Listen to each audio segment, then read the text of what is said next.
নমস্কার আমার প্রিয় বন্ধুরা, সবাই কেমন আছো? আশা করছি খুব ভালো আছো।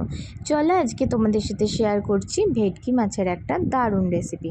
ভেটকি মাছ ভালো করে ধুয়ে নিয়ে, পরিষ্কার করে ধুয়ে নিয়ে তার মধ্যে লবণ, হলুদ, পাতিলেবুর রস আর সর্ষের তেল দিয়ে ভালো করে ম্যারিনেট করে আমি আধ ঘন্টা মতো রেখে দিয়েছিলাম।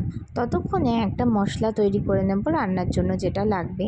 তার জন্য মিক্সিং জারের মধ্যে কয়েক টুকরো কাজু, তারপরে চারমগজ, তারপর পোস্ত আর সাদা কালো সর্ষে মেশানো ছিল আমার, সেই সর্ষেটা দিয়ে আর কয়েকটা কাঁচা লঙ্কা দিয়ে আর পরিমাণ মতো জল দিয়ে একটা স্মুথ পেস্ট কিন্তু আমি বানিয়ে নিয়েছি। আমি এখানে কাঁচা পাকা দু ধরনের লঙ্কাই দিয়েছিলাম, পাকা লঙ্কাটা দিলে কালারটা বেশ ভালো আসে। একটা স্মুথ পেস্ট বানিয়ে নিয়েছি। এদিকে কড়াইয়ে আমি সর্ষের তেল গরম হতে দিয়েছি। তেলটা গরম হয়ে আসলে একে একে প্রত্যেকটা ভেটকি মাছকে খুব সাবধানে ছেড়ে দিতে হবে।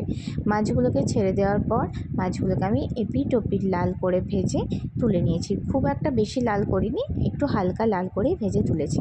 তোলার পর ওই তেলের মধ্যে যে মশলাটা করলাম সেই মশলাটা দিয়ে মশলা ধোয়া জলটাও দিয়ে দিলাম, দিয়ে একটু ফুটতে দিলাম।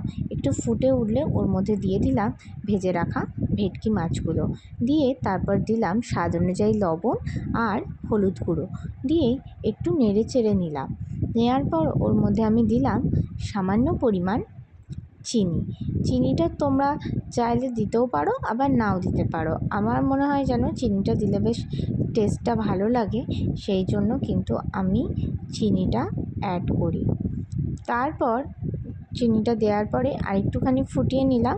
একটুখানি মাছটা ফুটে আসলে ওর মধ্যে আমি দিয়ে দিলাম আগের থেকে ফেটিয়ে রাখা টক দই। টক দইটা যখন দিয়েছিলাম তখন গ্যাসের ফ্লেমটা কিন্তু একদম কমিয়ে রেখেছিলাম। লাস্টে দিয়ে দিলাম একটুখানি কাসুন্দি আর ওপর থেকে ছড়িয়ে দিলাম একটু সর্ষের তেল। তাহলেই একদম তৈরি হয়ে গেল এই সুন্দর অপূর্ব স্বাদের ভেটকি মাছের রেসিপিটা। কেমন লাগলো অবশ্যই জানিও, আর ভালো লাগলে লাইক কমেন্ট শেয়ার করে দিও। টাটা।